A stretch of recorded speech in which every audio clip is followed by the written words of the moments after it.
And welcome back to 12 Steps to Poker Heaven. I'm Carmel and I'm here with our poker expert, Mr. Grub Smith. Hey Carmel. Hey Grub.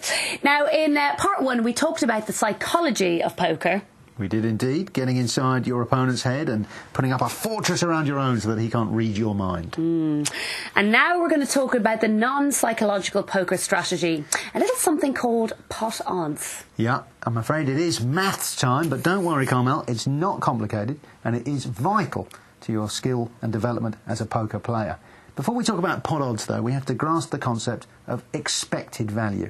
That's whether certain cards and certain situations will make you a profit or a loss in the long run. Let's take roulette as an example. Now, on an English roulette table, there are 37 slots in the wheel, 1 to 36 in the numbers, and the 0, which gives the house its edge.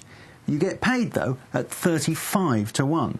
If you put £1 on black number 20, you'll get back £35 plus your original stake. Briefly, expected value means that you take every possible outcome and multiply it by the probability of that outcome happening. Then you add them together. For instance, if you bet £1 on a roulette wheel, you'd expect to lose 36 times out of 37, and to win only 1 time in 37. However, as you're only getting paid at 35 to 1, you're guaranteed to lose in the long term. In fact, as you can see from the calculations, the casino's edge is 0.027, which means that the pound in your pocket is effectively only worth about 97p if you're foolish enough to stand near that roulette wheel long enough. But Grub, no one can really work out expected value at a table. You're right, you don't want to sit there with a calculator working things out to 2 decimal points. On the internet, oddly enough, you can download programs which will do it for you, but most people like to play their cards with their friends and they don't want to be making big calculations and scratching their head for 10 minutes. What you have to do is have a grasp of the odds and expected value. You've got to know which ones are going to pay you the most, and you can learn the situations where you're going to need to apply pot odds. Usually it's when you're chasing a flush, trying to draw to an inside or an up and down straight draw, or trying to hit an overcard. So it sounds complicated, but I promise you it isn't. There's a limited way it can be applied, and once you've done the basics, you'll find it flows pretty normally. It's like learning a foreign language. At the beginning, you think, I'm never going to learn all these words, but you do it for a week or two, and suddenly you're talking like a native. Makes sense.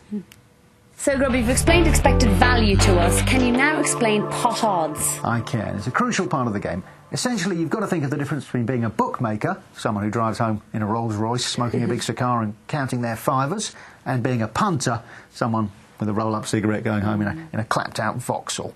Because bookmakers usually make bets when they've got the advantage with the odds. And punters, I'm afraid, usually make bets when they've got the disadvantage. In poker, this happens a lot.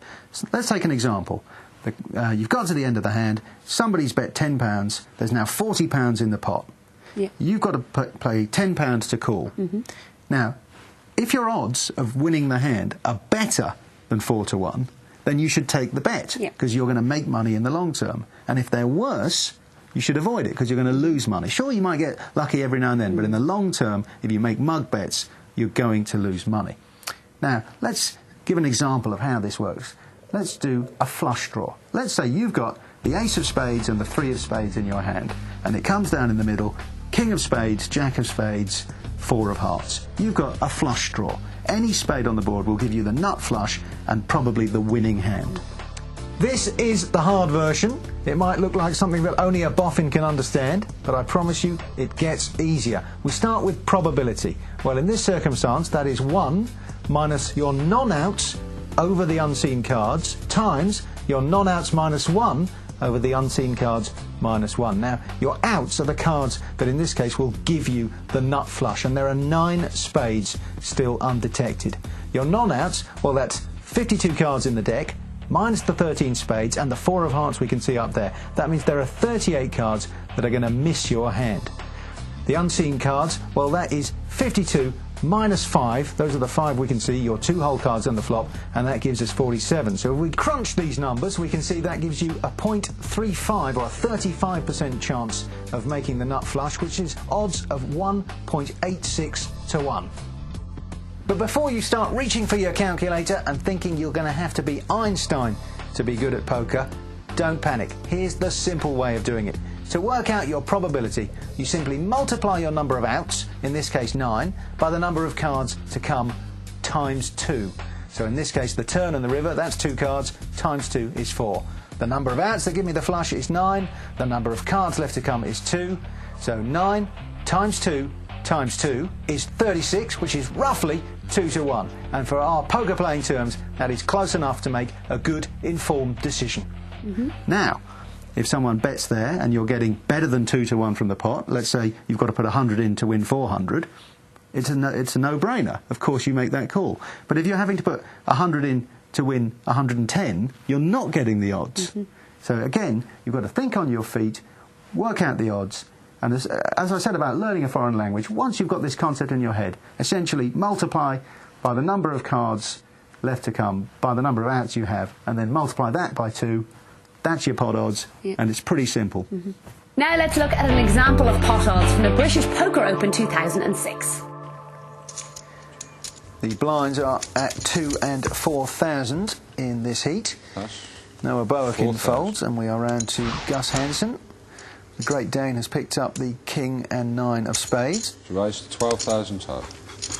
12,000 to play, George. Round to George Fraser on the button. He has found an ace-7 offsuit, makes the call. Pass. Gary Jones, the choir boy, gets out of the way. 8,000 more, And that only leaves John Gale, bracelet winner in the World Series.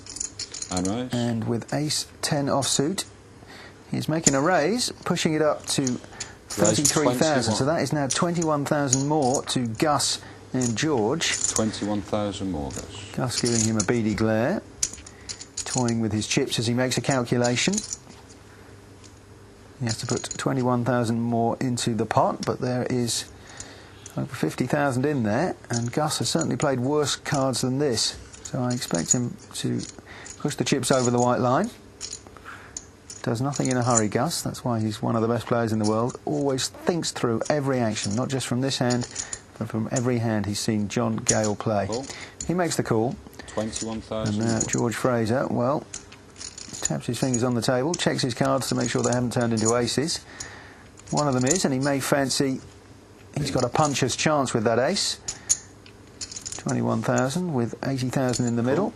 He decides that is a worthy investment, so we'll go to a flop.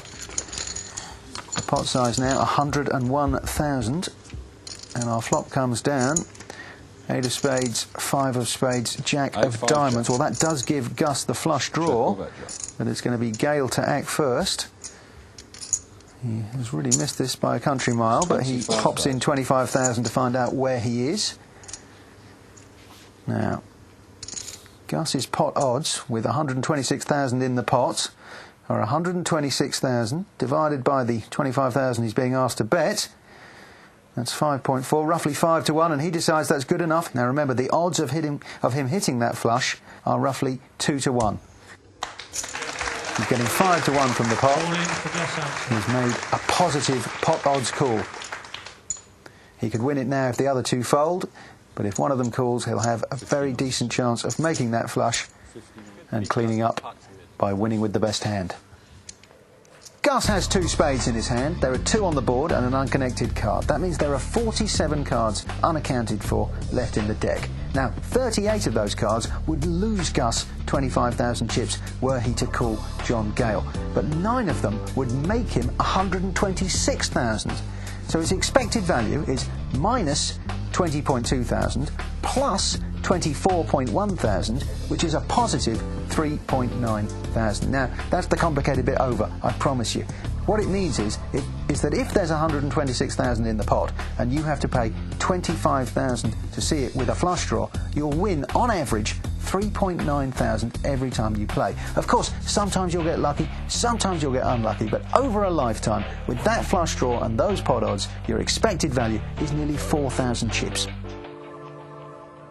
Now, Grove, can you tell us a little bit about implied odds? Yes, well, if pot odds are an exact science, implied odds is a bit more of a grey area. Of course, pot odds are perfect if you're playing against one other person and the river card has come down. You can work out exactly what the calculation is. But sometimes there'll be bets before the flop or on the flop where there are a lot more cards to come and a lot more players to act. And you're going to have to work out how much it's going to cost you in the long run and how much more money is going to be put in. So your odds, they vary around a bit. So you have to work out as closely as possible what odds are implied. So it's going to cost you 400 to try and hit your flush now. If you miss it, it might cost you another 1,000 on the river. So you have to factor that in. And that is something for which experienced poker players will pick up. It does take a little bit of time. Yes. But the basic theory of pot odds will stand you in good stead. And implied odds, they'll come with experience and you'll be able to use them to your advantage. And now we're coming to the end of episode 5, and today we have gone through psychological strategies versus mathematical ones. Yes, and they're both very important to your game. The psychology is actually the fun part of it. That's where you can feel like a real poker player, bluffing people, reading them, and especially winding them up, trying to put them on tilt. The maths is kind of the backbone. That's what you need to have in the back of your head. Now, some top pros couldn't make some of the calculations we've seen today. They'll just be roughly aware of them and they'll know whether they're a big underdog or a big favourite. They don't work it out to exact percentages. So unless you're a maths major, don't feel you have to have things worked down to 1,000th of a percent. But you should have a grasp of it, because that is going to stand you in good stead. Well, thank you so much for your help today. Join us next time when we'll be taking you through how to win tournament poker. Bye for now.